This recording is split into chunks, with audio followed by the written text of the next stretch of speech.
What do you want to talk about? Wrestling. Wrestling is good. Why do you do that? Oh. Why not? It's fake.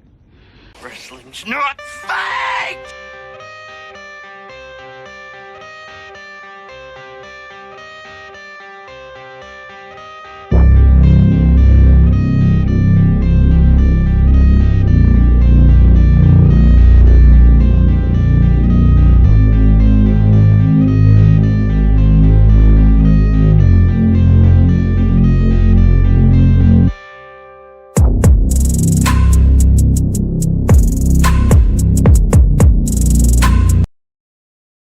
Hello, ladies and gentlemen. Uh-oh.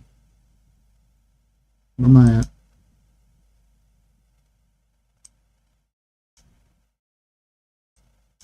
There I am. Hello, ladies and gentlemen. Ronald Ray here, your old boy with a cornbread accent. Welcome you to this week's episode of Spot Show Livestream. Appreciate everybody tuning in. Hello, Karen Poole. How's it going this evening? Going to have to apologize for the glare on the camera. I forgot my hat. It's at home. So I will apologize about that. Also, some helpful tips this week. If you're in Dollar General, you're out working out of town, and they don't have Simply Orange brand orange juice, and they don't have Minute Maid, all they have is Tropicana, you crap out of luck. Sorry. No Simply Best for you that week. Do not pick up the Tropicana. Tropicana bad. I don't know what it is. It's bad. Anyway, yes, welcome to Spot Show Livestream, where we talk about the sport of professional wrestling. Basically, we'll see the current stuff. Let me turn the TV off. That's going to apply extra glare to my head, to my dome. Don't want to blind anybody out there. But yes, appreciate everybody tuning in to my video, and I'm going to blabber a little bit and do the usual thing. Hey, if you like it, you folks know what to do by now. Click that thumbs up button, hit me up with a comment, and also, if not a subscriber yet, help your boy out and click that subscribe button. It's all appreciated on this end. Let's see here. So,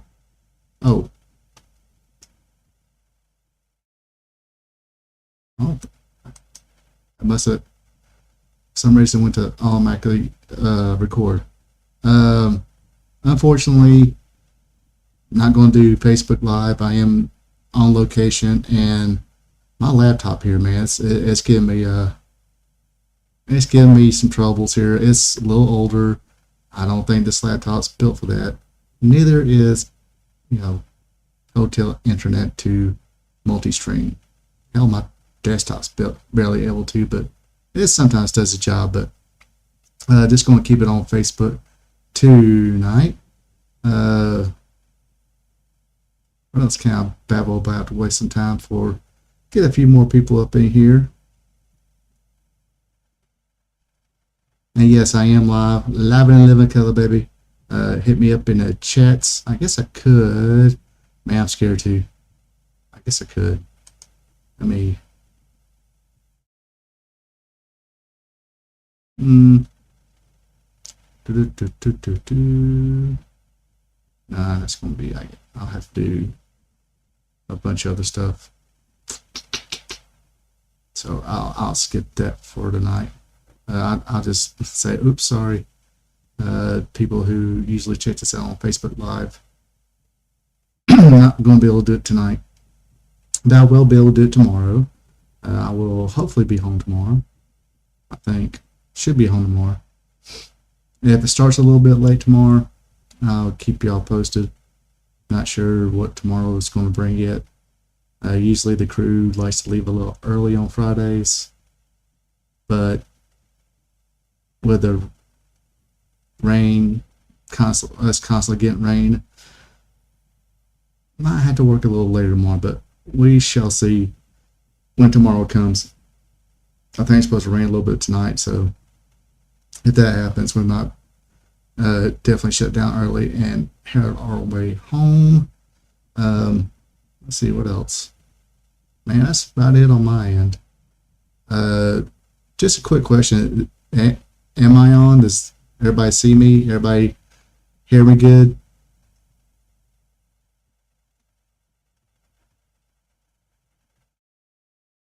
It says everybody's... Oops, wrong button. Right button. It says I'm connected and everything, so... Yeah, I can look at that one. Why does it seem clear here, but so blurry there?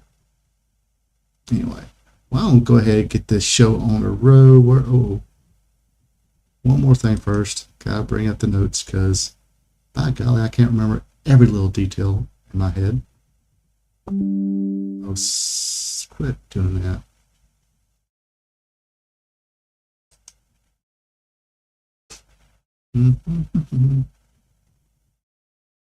Oh yeah, this is your daily reminder that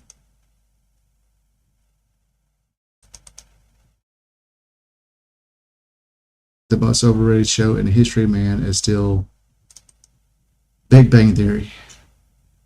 That's because I've seen Big Bang Theory. I haven't seen...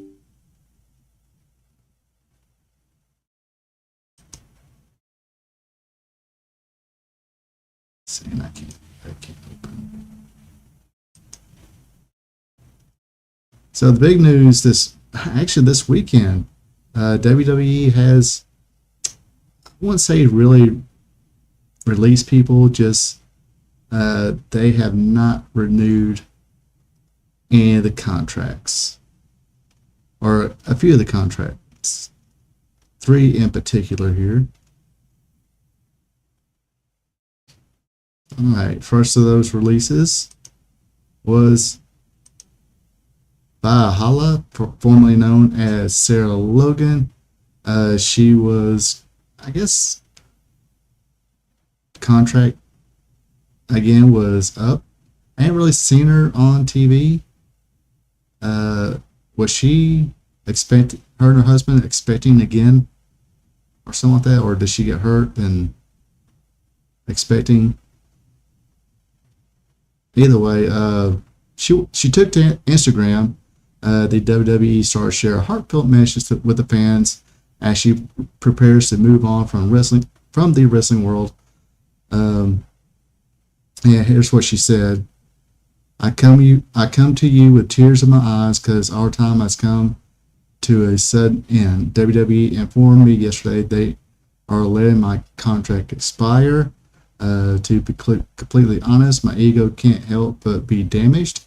You always assume that when you end a lifelong career, there is going to be a grand exit, but here I am using the Notes app on my phone, typing a goodbye letter to a entity that will forget I was even there. I truly take no offense to this. My career, as it was, is getting usurped in my vocation, and it's all on the divine timeline that I trust truly. I definitely miss you, but I'll be taken care of by my wonderful husband, by the land you provided me, and alongside the children I made along the way. I'm going to take up the weight of being a superstar and let myself soar being just Sarah. She's been growing on me, and it's time I let her fully cultivate. I love all the people you brought into my life, but my social media page won't be about you anymore. I will share only parts of me that I wish, and none of that will be wrestling. I'm more of a clean break kind of girl, and the other calls to me will be taking my full attention. Will be my love, or with all my love, Sarah. So that one sounds like she's probably going to get out of wrestling, or just not looking to continue a wrestling career. Probably kind of be a stay-at-home mom.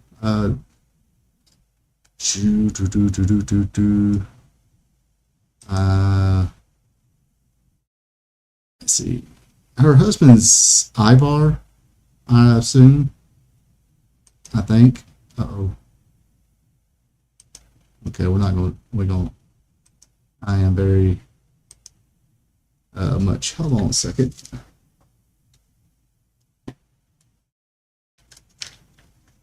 Yes, I forgot which one her husband is. So let's do the Google machine here.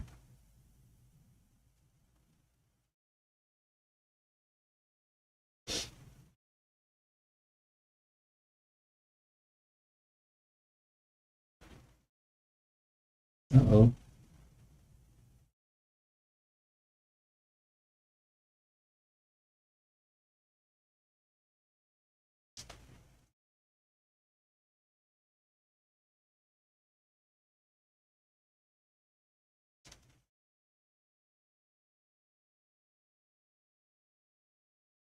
Uh-oh, I guess just got a text.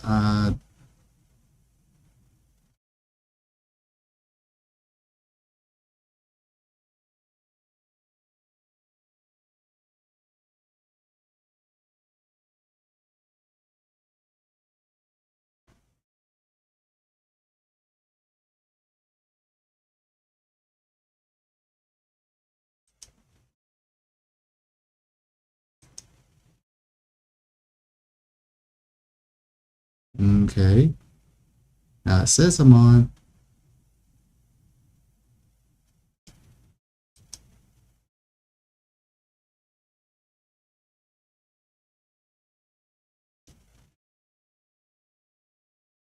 Hold up. Hold up. Wait a minute.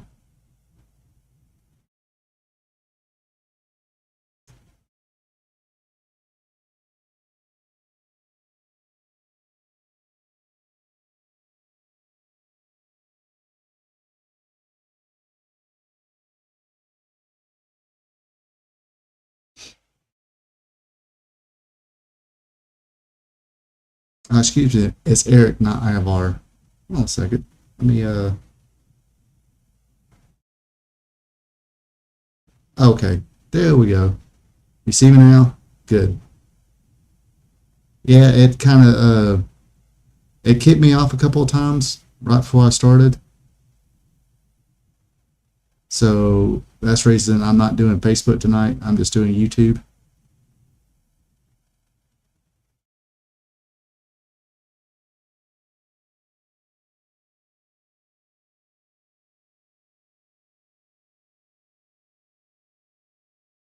Me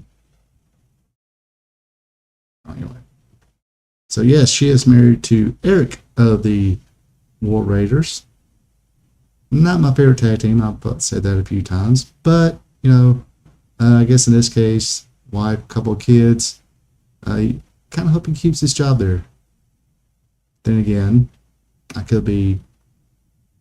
um, could be a dick, and or I could be a Ric Flair and say, hey, you can always get paid by overpaid by AEW, but um, there we go. We got some people in here now. What's up? Did I miss anything? Nah, I'm just getting to the releases, talking about Sarah Logan, Valhalla, wherever she was being called with the War Raiders. Uh, just read about her little heartfelt message, and it seems like way I interpreted it. I could be interpreted wrong. Is that I'm buzzing again.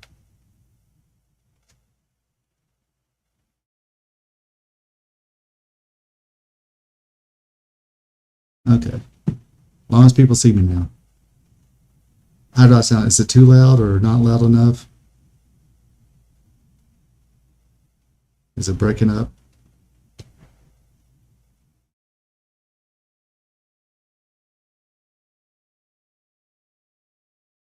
Anyway, but yes, it seems like she's just going to be being a mom, going to be a stay-at-home mommy. Be not worry about being a wrestling superstar. Just be Sarah Logan, the uh, the wife of what's his Eric from the War Raiders. Real name Raymond Rowe.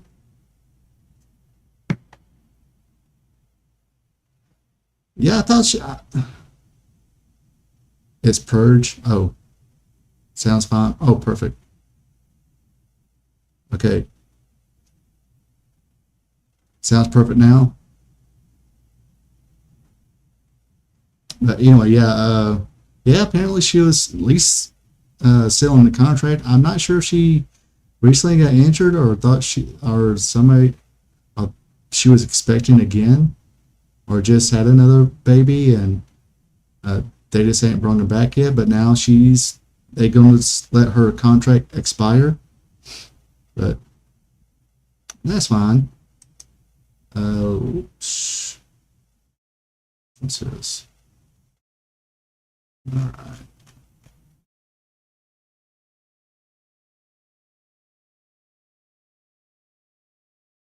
And next up after that, Carlito. Carlito is also contract not being extended, according to Mike Johnson of PWI or PW Insider. Carlito is on his way out of the company after WWE decided not to renew his contract as well. The report states Carlito will be exiting WWE.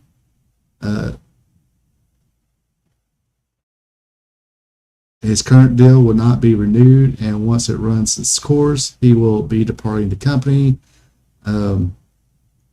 Small update. Carlito has confirmed via Twitter that his contract is set to expire. He wrote this on Twitter. My contract is up in 2 weeks. I will not be renewed. On top of that, WWE is demanding I pay back the money they pay me for apparently stealing money from the company. I've had my lawyers look into it, and after reviewing my footage on Netflix for the past months, they suggested I pay them back the money. Obviously, he's joking around. All jokes aside, gracias WWE, and especially the WWE Universe, las quiero mucho. P.S. I'll reappear again in another 13 years. And something else in Spanish. I can't read Spanish. I can barely speak it. Uno, dos, tres, tacos, burrito, mamacita, tequila, margarita. That's all I. Queso, agua,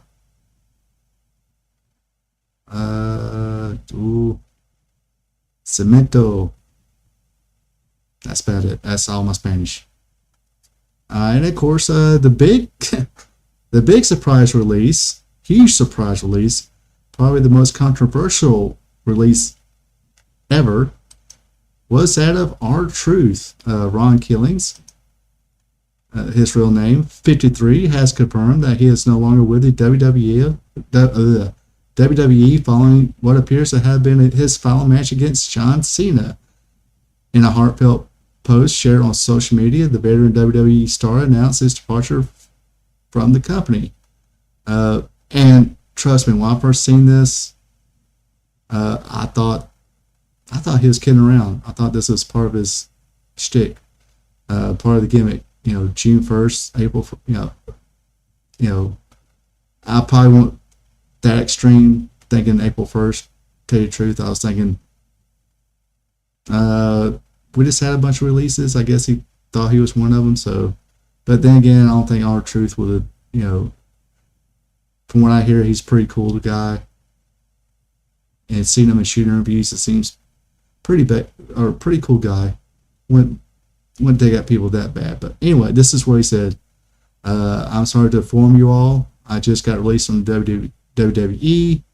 I would like to thank WWE for the ride, but mostly I want to thank each and every one of you who was along for the ride. Thank you for all the love, support, and appreciation you have given me over the years. Thank you. R-Truth, fan favorite for decades, known for his charisma, comedic timing, and consistent crowd connection throughout the multiple runs with the company. His message has been met with an outpouring of gratitude and respect from the fans and fellow wrestlers alike. WWE could be on the verge of announcing additional talent departures following the recent wave of releases that shocked the wrestling world. During a recent episode of Wrestling Observer Live, Brian Alvarez hinted that more names might be leaving WWE soon. While he did not confirm any specific individuals, Alvarez suggested that this situation remains fluid and that further exits should not be ruled out.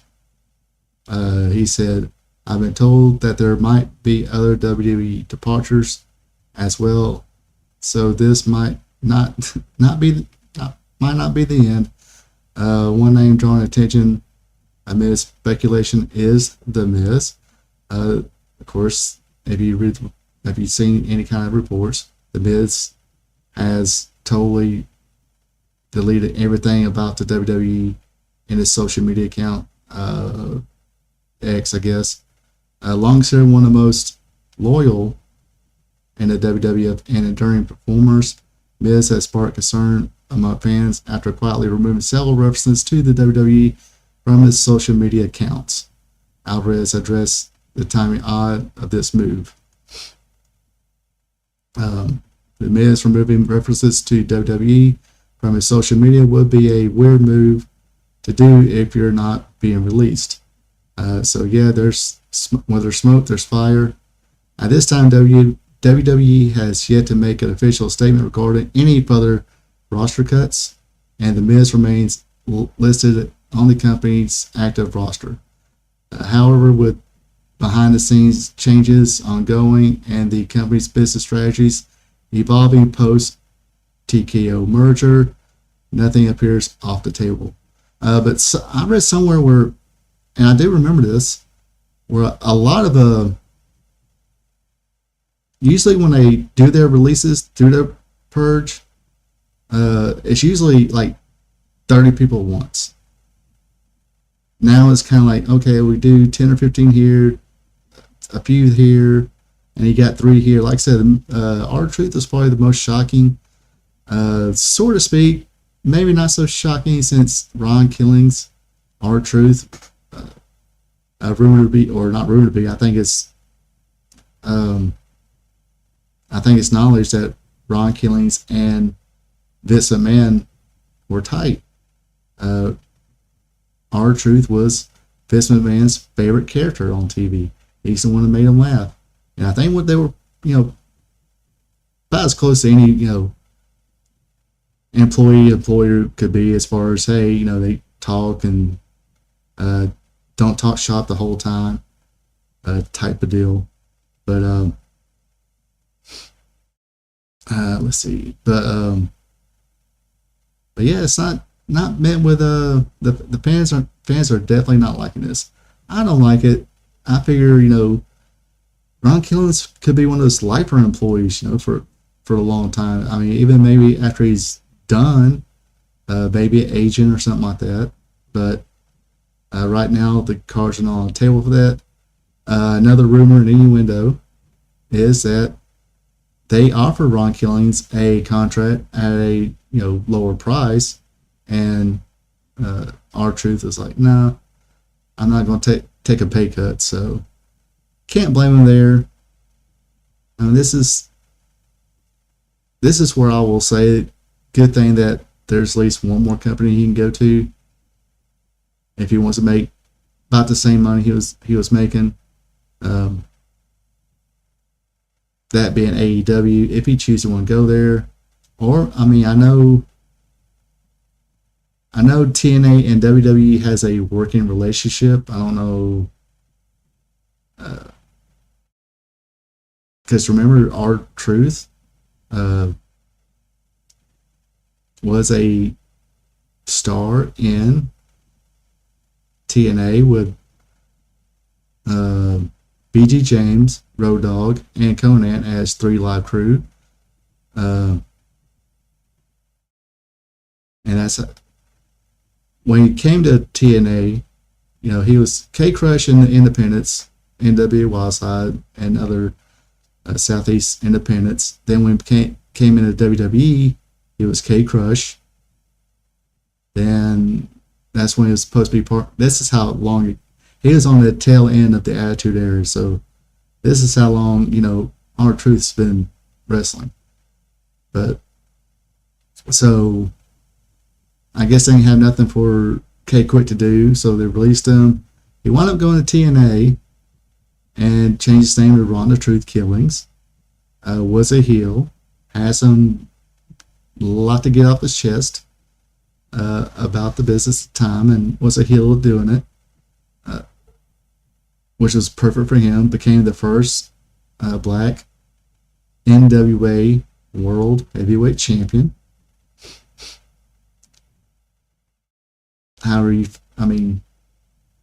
TNA World Champion, NWA World Champion. But then he got together with BG James, Road Dogg, and Conan, and they formed a trio called 3 Live Crew.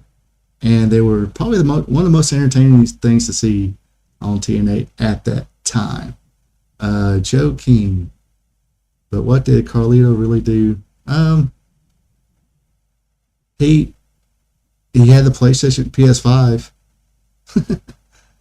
I think somebody did notice that the PS5 wasn't there on Monday, so he took it back with him. But basically, he came in to be a member of the LWO. The pay-per-view they had in Puerto Rico.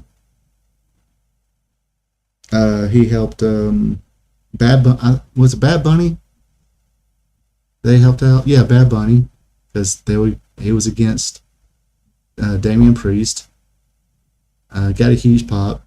Got CTNT, Savio Vega. But then he came into full-time roster, wrestled on SmackDown a few times, was a member of the LWO, then turned against the LWO, became a member of the Judgment Day, basically interfered. Was the sometimes a few of those matches was, where he was basically the guy who ate the pin. But yeah, he didn't wrestle that much. He wrestled a few times, but nothing big, just kind of there. So, and that's kind of part of the joke. He was kind of was stealing money, Didn't really do much else. Let me check one more thing, folks, and I'll. Okay. But basically, he was kind of like, I won't say like R-Truth, but he was doing a little comic relief there a little bit. Just being there, basically. But like I said, the one I hurt the most was R-Truth. Just had that match with John Cena on Saturday Night's Main Event, and had, I think, the number one selling T-shirt at the time. So that's they're keeping those. I wonder if those shirts are even for sale. I'm thinking they are. I should look, but I'm not. I'll look later. Somebody can send me in the chat and look, see if the R-Truth John Cena looking shirt is available. But yeah, it seems like there's more releases to come. Apparently Karrion Kross might be on that list too, along with The Miz. Apparently his contract is up too, which I dig Karrion Kross. He's alright in the ring, but ever since he came back, I've even made jokes about it. The few times he's wrestled, especially right there in the beginning when he came back, and he would come out and it was a big crickets. It's like, last time anybody cared about Karrion Kross was when he was wearing the S&M demolition looking outfit. Then he got released. But that was the last time anybody cared about Karrion Kross. Now I guess he got a fan base again thanks to a work shoot promo after WrestleMania. I think it's part of their post WrestleMania thing. I guess he was interviewed by somebody. I seen it. It was pretty good. But now he's getting a little bit of reaction from the crowd. It's like, okay, guess you're going to be released again.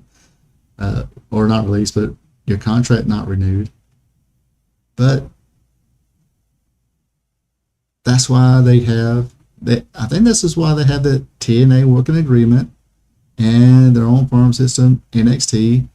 They try to have their own territorial type system. And this is the thing that a lot of territories will do. If a wrestler kind of got stale, they were like, all right, we're going to use for 2 more weeks, but after that, find somewhere else.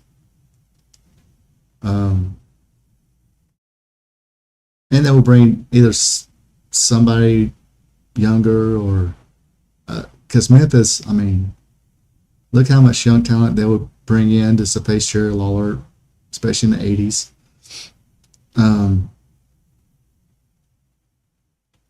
Or somebody that, a young talent they're not used yet. And usually some of those roster transfers will happen under change of bookers too a lot. Different bookers like to use different people. Then sometimes a booker will go into territory, and the territory he worked at before, you might see like a young talent and say, come here, you're pretty talented, I do see something in you, come up here. Well, nobody's seen you up here, nobody's seen you in this territory, we'll give you a little push, maybe a gimmick, see what happens. And that's happened for a lot of people. It's kind of hard to do that now since everybody kind of sees everything. Especially wrestling fans, they see everything. But case in point, there's a new star at NXT, and her name is Mariah May. Yes, the glamorous one, fresh off her run in AEW and that feud with Tony Storm. I mean, really fresh the heck off of it. Mariah May has officially arrived in WWE, making a dramatic entrance during the June 3rd episode of WWE NXT, as tensions in the women's division boiled over following Lacey Jane's recent title win. The lights dropped and May appeared on the balcony, signaling the beginning of her next chapter in professional wrestling. Fightful Select reports that May's WWE debut was initially kept under tight control. Very few within the company were made aware of her role in the segment ahead of time, with even Gorilla Position staff only learned of the surprise moments before it aired. May has reportedly signed a multi-year deal with WWE. Internally, WWE had been preparing for her arrival behind the scenes. That preparation including several NXT stars being moved to the main roster. Julia, Stephanie Vancouver, Roxanne Perez have all been promoted, as you've seen, on the main roster. Perez and Vancouver is on Raw. Julia is on SmackDown. Jordan Grace is also expected to join the main roster as well soon. So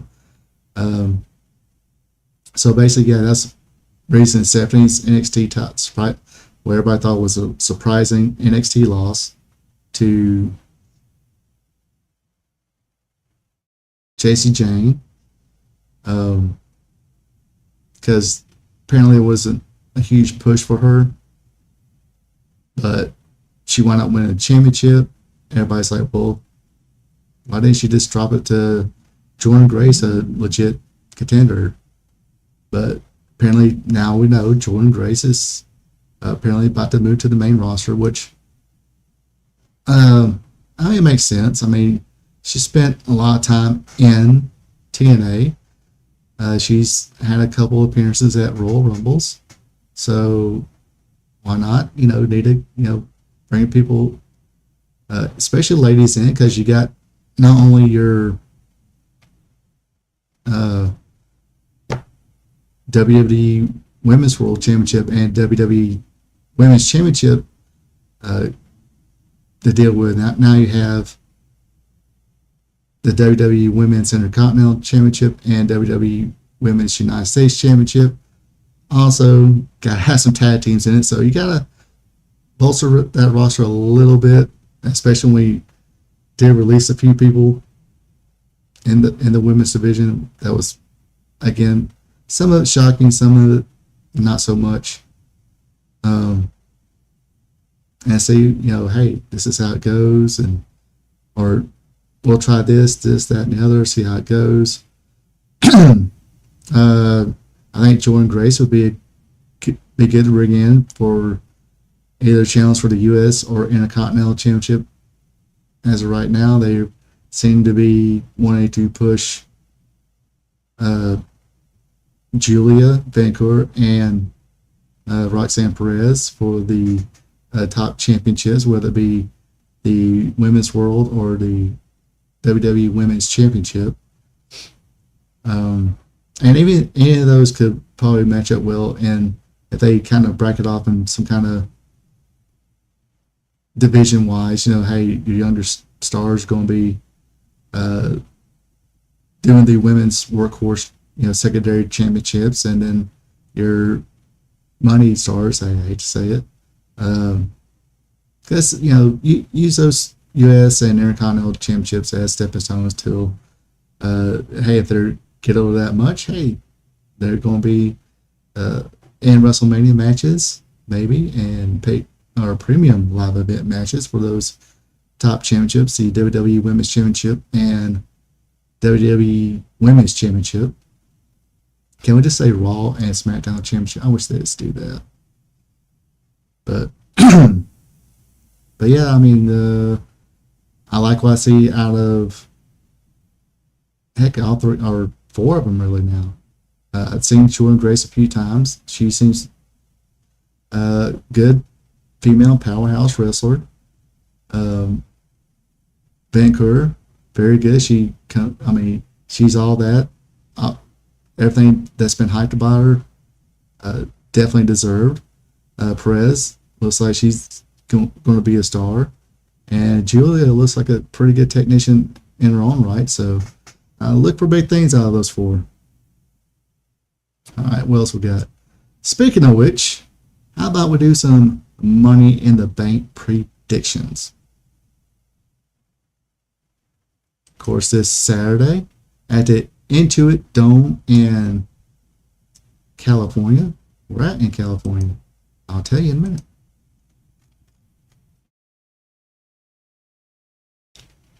Inglewood, California. Oh.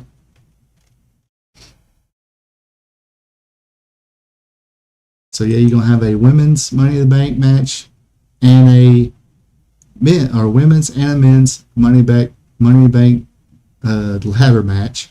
Everybody knows the rules, hopefully. Suitcase on top. You go up the ladder, get the suitcase, and challenge for the championship or whatever championship you want, whether it be the WWE World Title, WWE Championship, Austin Theory. I think he cashed in for the U.S. title, then went in on the cash in, but did win a rematch to claim that title. But like seeing the internet community kind of, I hate to digress a little bit here, but all of a sudden there are Austin Theory fans in the internet wrestling community. Everybody's like, oh, they should push this guy. Put this guy with the Seth Rollins group. It's like, dude, they tried to push him once and y'all hated it. Oh, because he was a Vince McMahon guy. He's going to be shoved down our throat. Now you want the guy to be pushed. Anyway, I digress. Anyway, Austin Theory's talented dude. Definitely could use a push. But yeah, this Saturday, card looks pretty good. Not bad. I like so far I just see 4 matches. But, you know, two of them are ladder matches. So let's, didn't really have time to really think about these. Oops. All right, so we got, like I said, a women's Money to Bank ladder match. Again, whoever wins can challenge for any women's championship match or women's championship she wants. You have Alexa Bliss going against Roxanne Perez, Rhea Ripley, Julia, Naomi, and Stephanie Van Coeur. I'm gonna go out on a limb here. This might be. I think everybody's kind of thinking Rhea Ripley on this. Maybe some are saying Alexa Bliss. But I'm going to go a different way. I'm going to say Naomi wins this. Why not? Hey, I've been wrong before, but it kind of makes sense. Okay, you got Roxanne, Julia, Van Coeur, new Roxanne Perez and Julia. They'll probably, because you know they were kind of feuding with Rhea Ripley and Io Sky, so maybe that's how they eliminate that, or maybe the two girls can eliminate the two or the three new ones can give at least two of the three a hard time.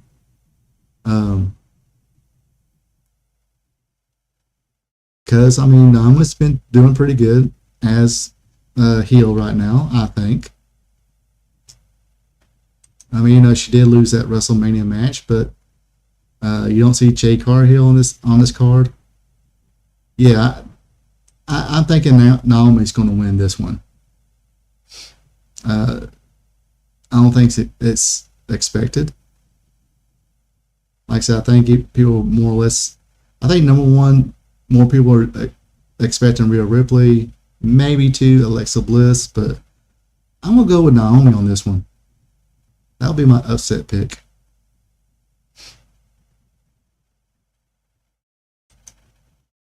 Then let's see who could she cash in on? I mean, I guess if she's on SmackDown, I guess the easiest choice would be Tiffany Stratton, or just one day this out of the blue appear on Raw and cost Io Sky the championship.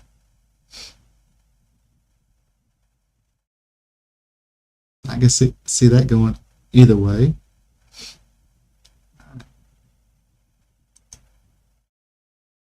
Speaking of the women, we got a women's intercontinental title match. The champion, Laura Valkyria, going against the man, Becky Lynch. Last chance match.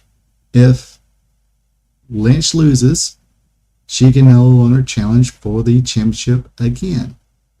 As long as Lyra Valkyrie, she can no longer, I think the way they said it was, as long as Lyra Valkyrie is the champion, she can't challenge it again.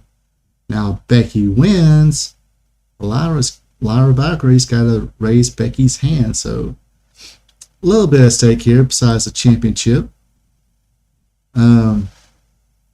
Yeah, it is time for Naomi to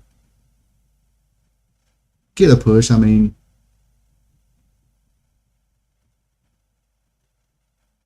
I'll go back to that walkout thing. My theory, my assumption of that whole deal was, and I've said it on here, I've said it personally, is like, only reason Naomi walked out because she was friends. Her friend was Sasha Banks. Sasha got mad because she wasn't going to get that match with Ronda Rousey. It was supposed to be a three-way. Naomi, Sasha, and somebody else. Naomi was going to win and have that match. I think a SummerSlam match or something like that with Ronda Rousey. Naomi and Sasha was tag team champions at that time, but hey, that's sometimes what happens. You know, you got singles ambition, but I mean, it wasn't like Naomi's going to beat Ronda Rousey. It wasn't like even if they pinned Sasha to win, she wasn't going to beat Ronda Rousey. But I think just the point that Sasha wasn't going to get that big match with Ronda Rousey ruffled her feathers. She got mad. They both walked out. That's my assumption. Yeah, she was just being a loyal friend. But she's back. She turned heel and everything. And it's been going, I mean, she's been killing as a heel lately, so why not? Give her a chance to run a little bit of run of the women's championship. Wouldn't hurt nobody. Let's see. And you got the black. I'm penciling Becky Lynch to win this one. They already changed hands on the U.S. Championship. Time to change up the Intercontinental Championship now. Nothing wrong with putting on Becky Lynch, somebody a little more established, somebody's going to be there a lot. She can go with the young talent. I think she can go toe-to-toe with a Jordan Grace or a Roxanne Perez or Stephanie Vancouver. And you still got other, female talent there. Maybe they'll bring in Bayley. Now there might be a chance that Bayley comes back and costs Becky the match. But who knows? Or they say, hey, they got the Intercontinental title, have a little feud between Bayley and Becky. See if that clicks. But like I said, Becky can go toe to toe with younger talent. She's done it before. I mean, she's had pretty decent matches with Lyra Valkyria. So I think this will be a pretty good match, and I think Becky's going to win it on this one.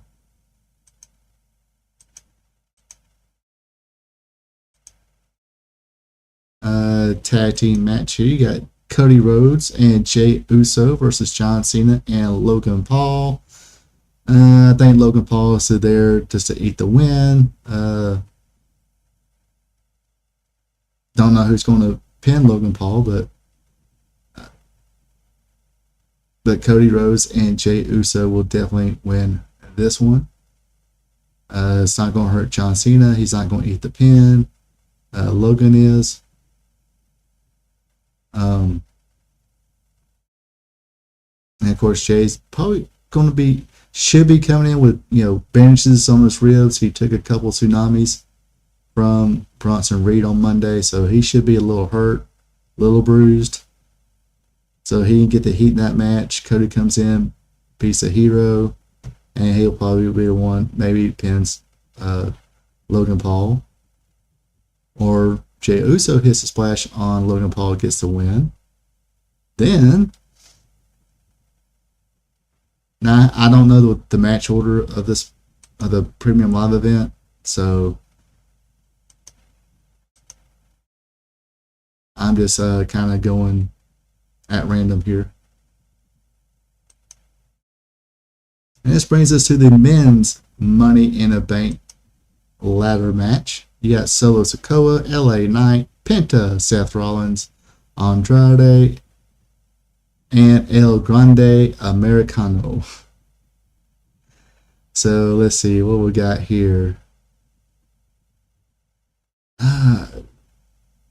You got Knight and Solo Sikoa feuding. You got Penta and El Grande feuding. So this match will help intensify that feud.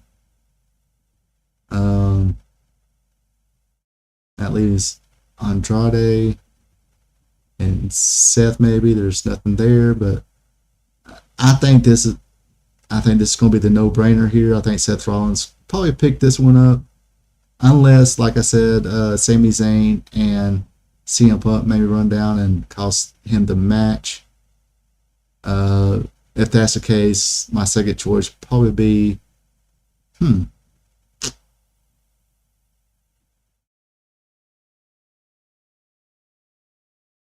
might be Solo Sikoa.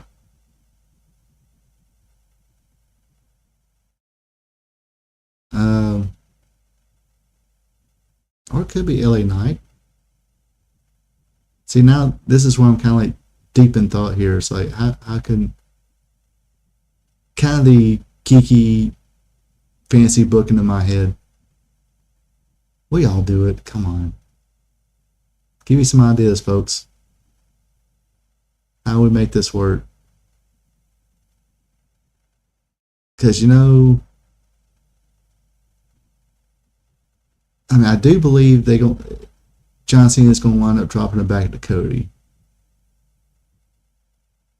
Unless they're diehard, really wanting to make a star, then maybe LA Knight catches in on John Cena.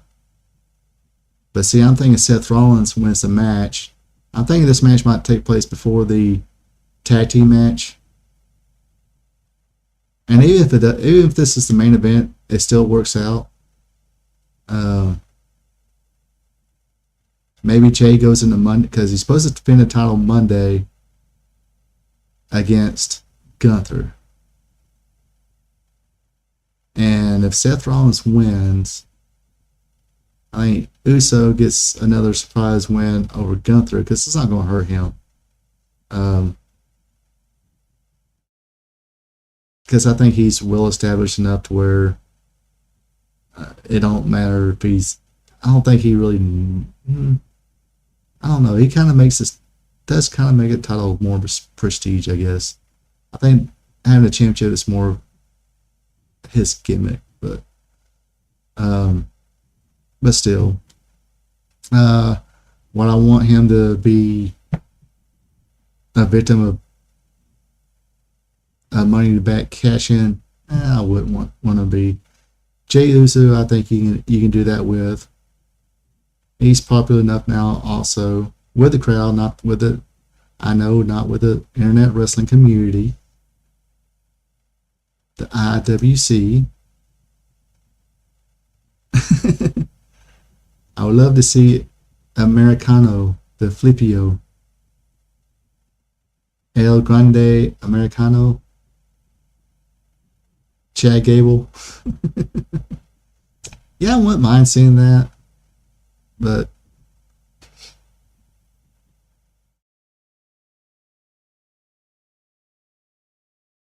I think him and Penta's got a feud going on. I think this is just just one of those matches. They're in this match to intensify their feud.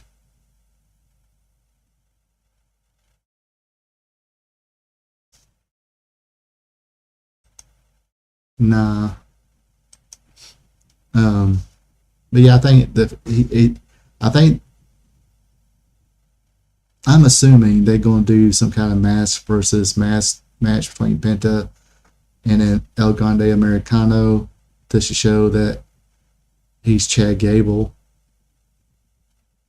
Not sure if they want Penta to unmask, but they could, maybe. I think it's Jey Uso wins against Gunther Monday.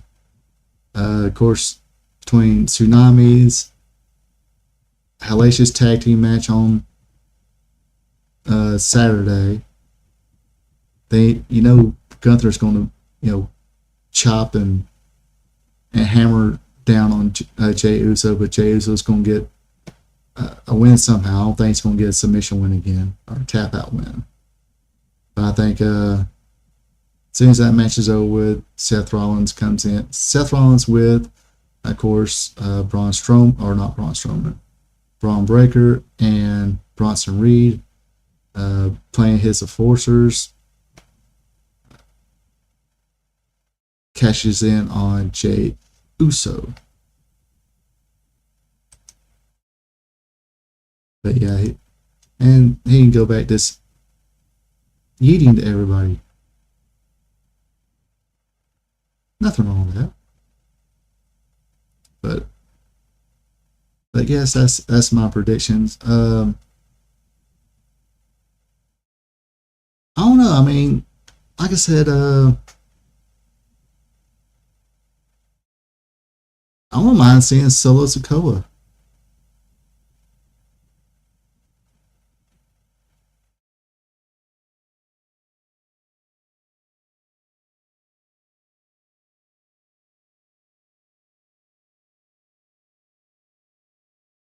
Not sure how that would work.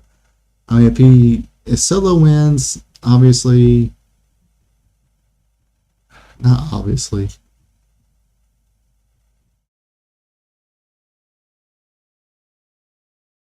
but if you want to make John a babyface on the way out again, have him have Solo cash in on John.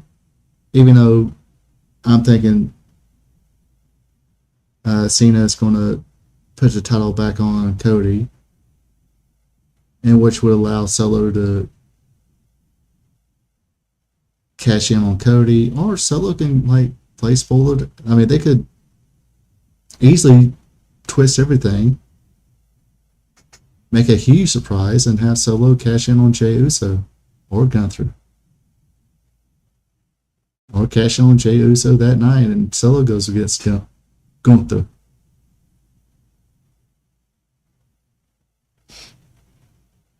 I mean, they could do LA Knight, keep John Cena heel. Not sure. I mean, does Cody Rhodes at this point really need a belt as well? Or, I mean, keep the belt off Cody a little bit. Let him be a babyface attraction. Maybe have one more match against John Cena. Maybe John Cena's last match where, Cody wins. Maybe not for the championship. They did the shaking hand, a truthful shaking hands, hug, raise each other's hands, reach arounds, or wherever they want to do.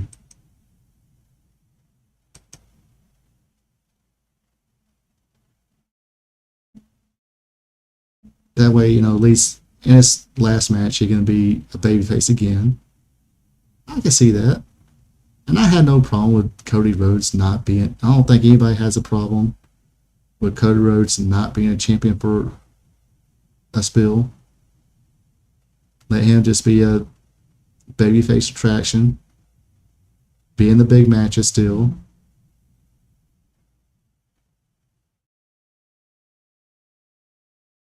What say you, chat? Or people in the comment. If you're not watching this live, of course, you can still comment on this. Let me know what y'all feel.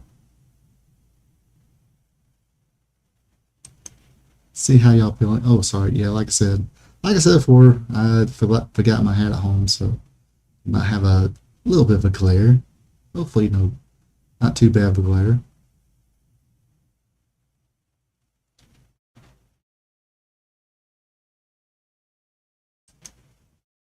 So yes, there's my picks though. Seth cashing in, or Seth went initially. Seth winning the match. That's my first choice. That's my first prediction right there. I can see Solo or LA Knight. The women's Money in the Bank. I'm going with Naomi. A hard Naomi. That didn't sound right. Cody and Jey defeat Cena and Logan Paul, and Becky Lynch wins the WWE Women's Intercontinental Championship.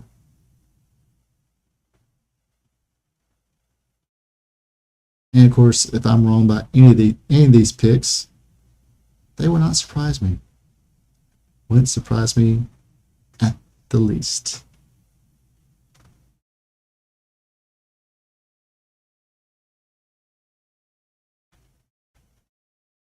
What else can we talk about tonight? Anything else in the news? Yeah, Seth's the main faction with Paul and the Bronze. Bronze. AD's, yeah. That that's the reason basically why I'm picking Seth Rollins to win.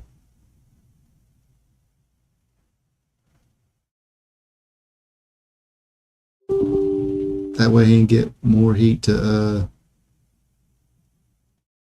uh-oh. Am I still on here?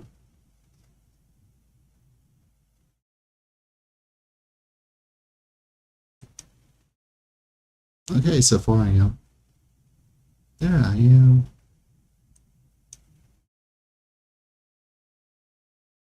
Yeah, but yeah, that's what I'm going with, since Seth is in the main dude, the Ric Flair of Paul Heyman's new group. Then, gosh, we gotta give Braun Breaker and Bronson Reed a tag team name. I mentioned that in my Raw recap show. And by the way, I do not have a Dynamite recap. I didn't watch it all. 4 hours on a Thursday is a little too hard for this old man. I mean, that really wouldn't surprise me because John Cena's there. But I kind of think the reason Logan Paul's on his team, so Logan Paul can eat the win on that one. But yeah, when I was watching Raw Monday, I was like thinking, damn, Breaker and Reed needs a tag team name like the Big Badasses or the Big Bad Dogs or something like that, or Big Badass Dogs. Is there? Yeah, they even came up with a name for their little faction unit. Why not need a name?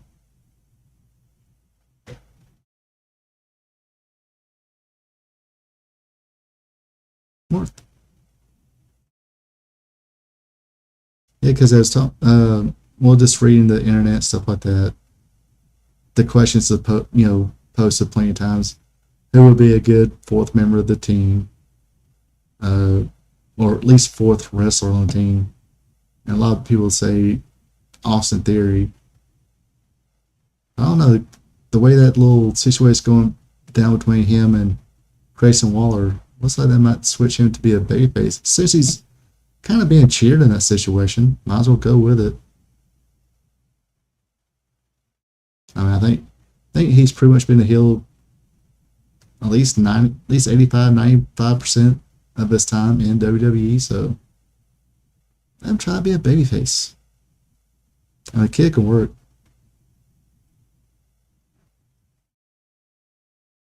Now Logan's the golden boy.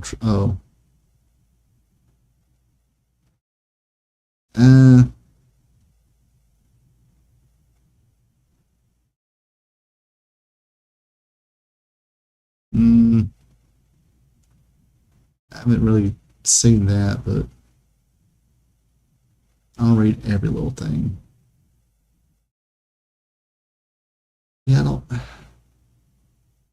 Logan's too tall to be a golden boy, a Triple H golden boy. He likes those Sami Zayns and DIYs and Kevin Owens. Logan's not indie dog. Triple H kind of digs those indie darlings.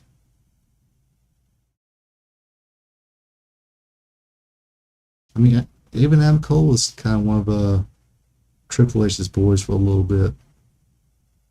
Or that whole Undisputed era.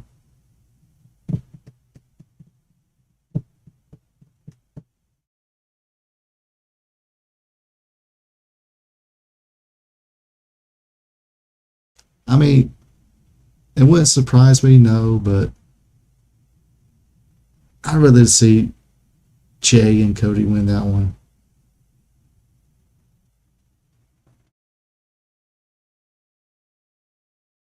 which I mean, I kind of seen this too the other day. I forgot who said it. Like, had me, I forgot what was actually said. I mean, if Logan Paul wasn't Logan Paul, or YouTube, whatever, celebrity, whatever, and it was just a wrestler, how would fans kind of take to him? I kind of thought about that. I was like, well, if he came in as a wrestler, you know, and no YouTube or whatever or whatnot, that dude would be the biggest heel right now. Because you can't really say, oh, because he's a, you know, he will basically, this will be his first, wrestling will be his full-time job, not whatever else Logan Paul does. Does his YouTube channel, shit like that. But I mean, if he was a full-time wrestler, he would be the number one heel. Gotta be at least number one, or at least a top heel. And to the point to where that dude would even, I think that dude would even overshadow MJF as far as popular heels would go. Because I think, I don't know, it just seems like MJF's kind of lost something. Kind of lost in the shuffle. I don't want to say lost in shuffle, but I don't know, just don't have the same zip to him as he once did.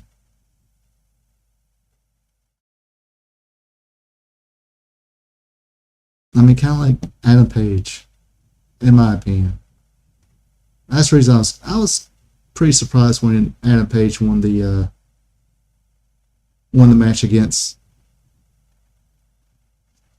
Will Ospreay. Sorry, I had a brain fart there. Couldn't remember his name. A little surprised by that.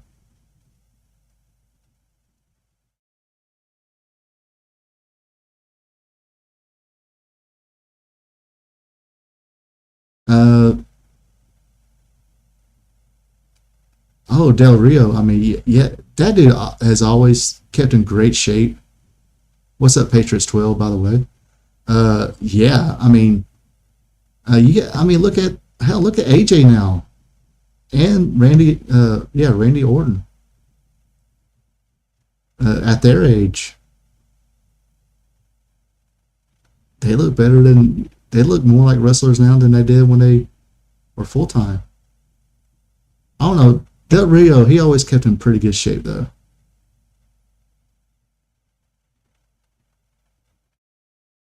Yeah, he's with guys that overshadow, MJF. Yeah, that's another dude. I mean, look at, Bobby Lashley always looks in great shape. Look at friggin' Shelton Benjamin. That dude's jacked right now. And isn't Billy Gunn like pushing 60? Almost 60, mid 50s maybe? But I remember seeing, what was it, a year or so ago? He was with the Acclaimed and some kind of 6-man tag. I mean, well, him and Buddy Murphy look more like wrestlers than, I mean, even Aleister Black or Malachi. What was he in? Malachi, Aleister Black, same person.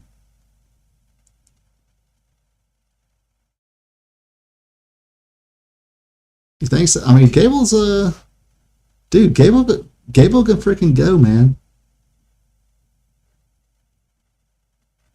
I mean, Del Rio. I haven't seen a Del Rio versus Vikingo match. Yeah, I know I butchered that name, but yeah, if it's on YouTube, I'll definitely check it out. Not in the face though. Good gosh, he looks like death warmed over.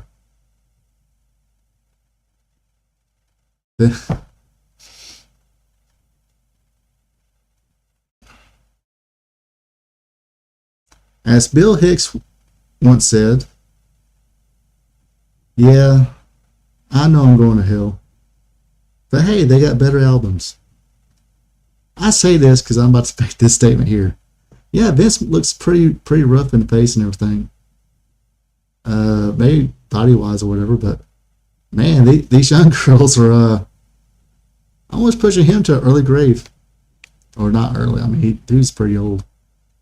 Um, I mean, Gable's freaking in great shape. Which most of the WWE guys, they tend to stay in good shape. Some of them kind of get soft a little bit, then pick back up. But yes, some of those AEW guys.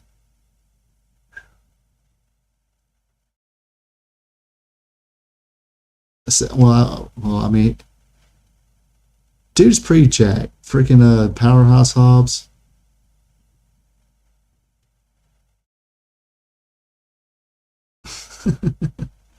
I don't, yeah, maybe when he was 55, but man, see him lately, man. He's not getting around too good.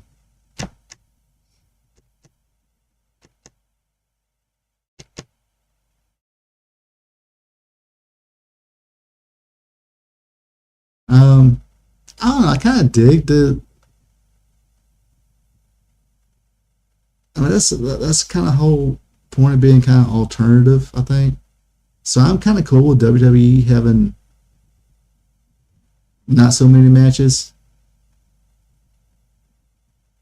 and I dig that I dig the fact that I have no problem with AEW having more matches. It's just that AEW matches tend to last longer than what they should. Like I was talking about on their last pay-per-view. I mean, yeah, main event, yeah, let it go 30 minutes or so. I had no problem with that. But I think the Tony Storm and Mimi, I forgot her last name. That didn't need to go 20 minutes. And I mean, like I said, I'll give whoever constructed that match between Adam Page and Will Ospreay did a pretty good job. Because sometimes,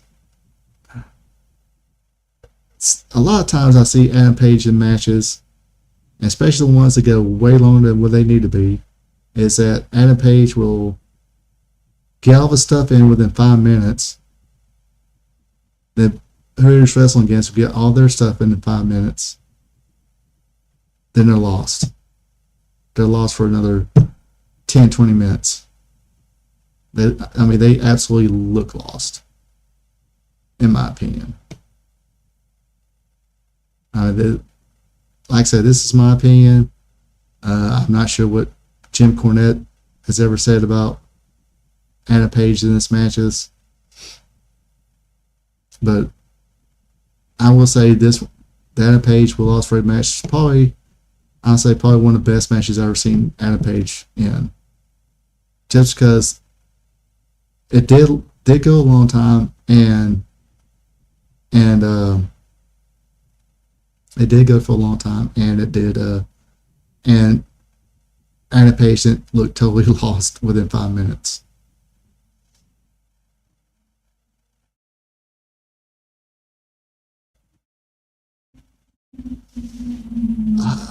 Hogan drew a lot of money.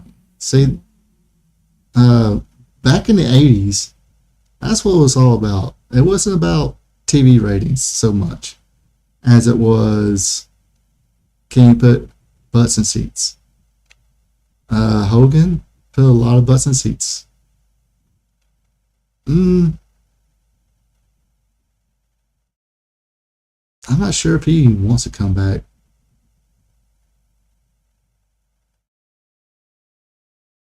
Because how old is Brock Lesnar now? That's a good question.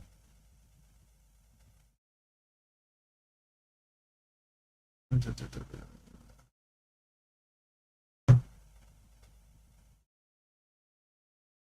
come on.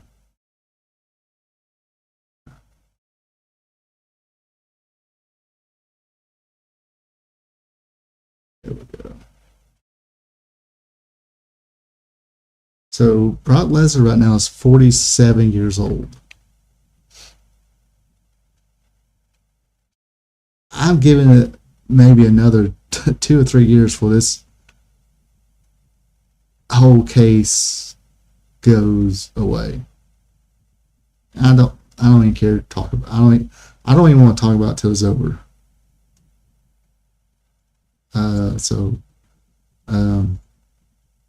I guess if somebody asks me about, I'll talk about it.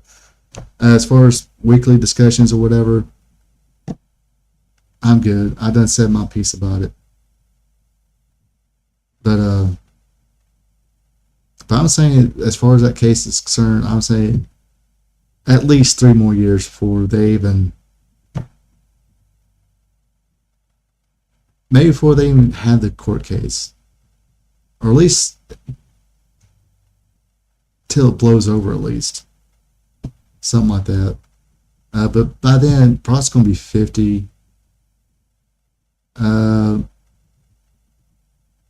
Brock's made his money, unless it's like a special special appearance or something like that.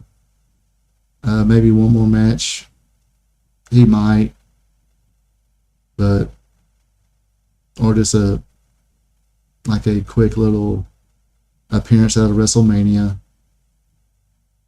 Have some jack off, confront him or make an open challenge, and Brock Lesnar comes out and destroy the guy in like 5 seconds, 30 seconds, something like that. But as far as, he's since he came back from UFC, he's definitely not going to be or wasn't a full-time guy. Definitely not going to be. He's probably going to be like less than part-time. Maybe like an Undertaker, like once a year, if that. But that wouldn't surprise me if Brock's like, nah, dude, got my money. Kids are in college or out of college. I forgot how old his daughter. I think his daughter's just in high school or something like that. I don't know. I'm married to Sable. She still looks attractive, by the way, in the pictures I've seen. Somebody released some pictures of her or him and Sable from a recent party or whatever. She still seems attractive. I'm pretty sure, I'm pretty sure she's still taking care of Brock's needs. Let's just say that. Which is why I don't know why he's even involved in that case. The premise of why he might be involved in that case is just seems dumb to me. But anyway. Speaking of old guys, did y'all see what Ric Flair did? Oops. Let me blow it up a little bit. Well, it's not the article, it's this picture. Don't want the screen to be too empty. That's the reason I got this other stuff in the background.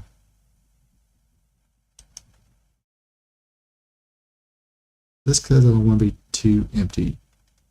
So yeah, Ric Flair, he had a spark a little controversy. Jim Ross recently shared that he was diagnosed with colon cancer. We talked about that. He later confirmed the surgery was successful and currently undergoing rehabilitation. On Saturday, Flair was on X and made a comment towards Jim Ross. After he said it, definitely faced some backlash. Ric Flair posted, "Jim Ross will always be Jim Ross, seeking attention. Focus on recovery at JR's barbecue." He said that.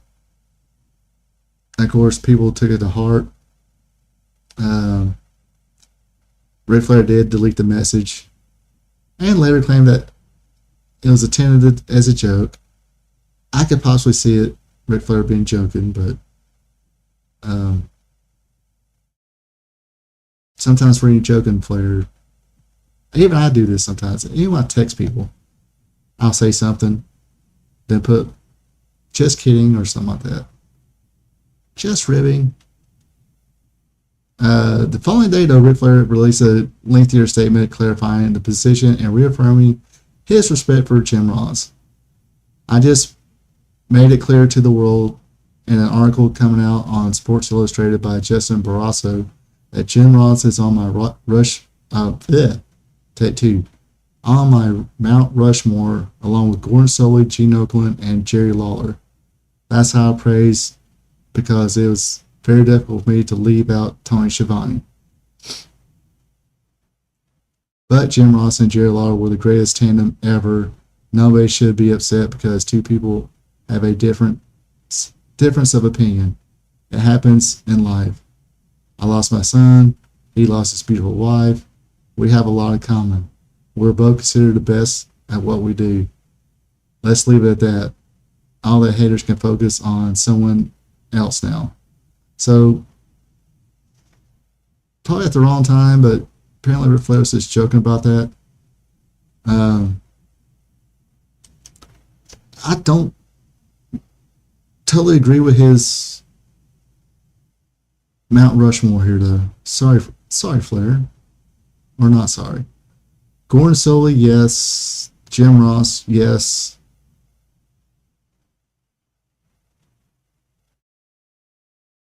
I gotta put Lance Russell there.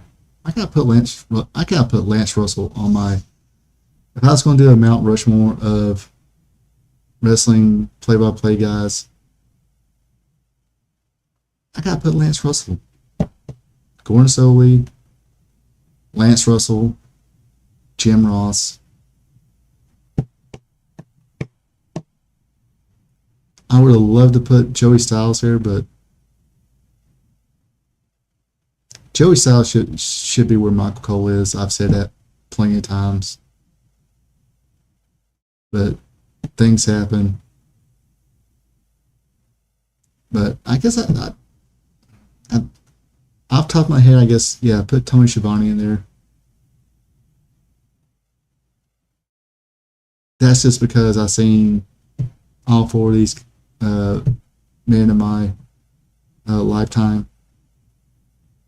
I mean, I grew up on Tony Schiavone and Jim Ross. Seen Jim Ross from UW or Mid-South, UWF to NWA, Jim Crockett, WCW, then the WWE. Tony Schiavone, NWA, World Championship Wrestling, 605 when Crockett took over. It shocked me when I seen him in WWF. Then he came back. You know, he was the voice of WCW Nitro. Mike Tenay was. I think Mike Tenay should be considered too. Mike Tenay was pretty good, I think. Now, as far as color commentators, yeah, Jerry Lawler, Jesse Ventura.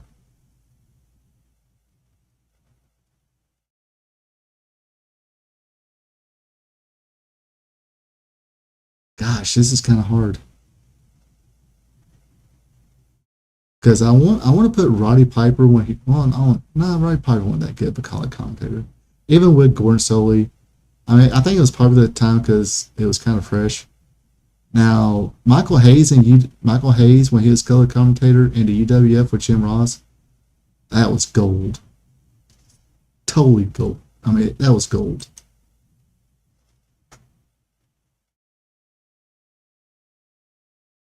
Lance Russell or Joey Styles. Yeah, I mean, at least the top three is Gordon Solie, Jim Ross, Lance Russell.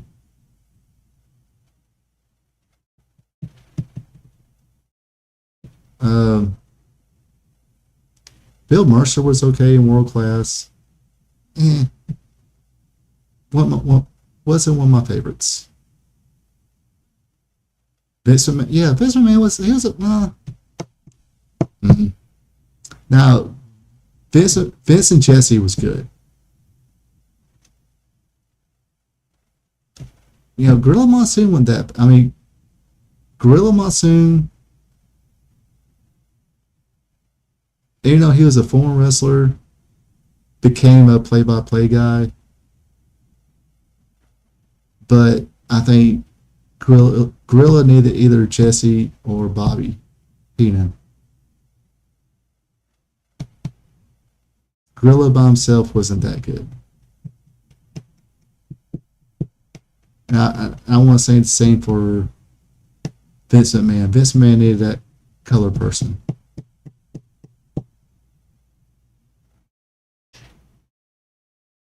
I mean, he was okay announcer, play-by-play guy, but I wouldn't put him in the same category as Jim Ross, Lance Russell, and Gordon Soley. They were just... But yes, children, look up UWF and make sure it's not that Herb Abrams BS. They search UWF 1986, 87. Jim Ross and Freebird Michael Hayes, who still works for the WWE as a creative person, doing color commentary. Kyogo Sandwich. See, I probably would label him too, but I had no idea what he was saying half the time. I don't speak Spanish. I don't know, there's a lot. Okay, there's a lot of times he spoke English. I guess he wasn't too bad.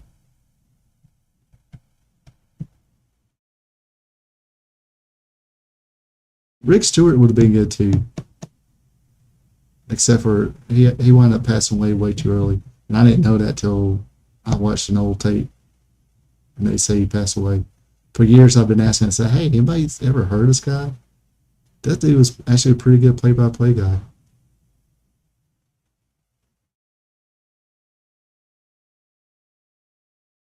Don Cottle was he was okay.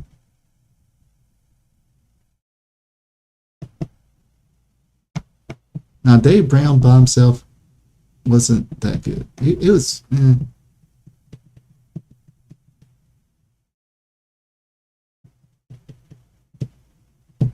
Oh wow! Can y'all hear that?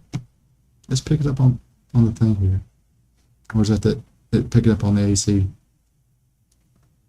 But and well, speaking of Memphis, tomorrow night on Wrestling Gold Friday night, we're going to watch some USWA from 1994. It does kind of go along with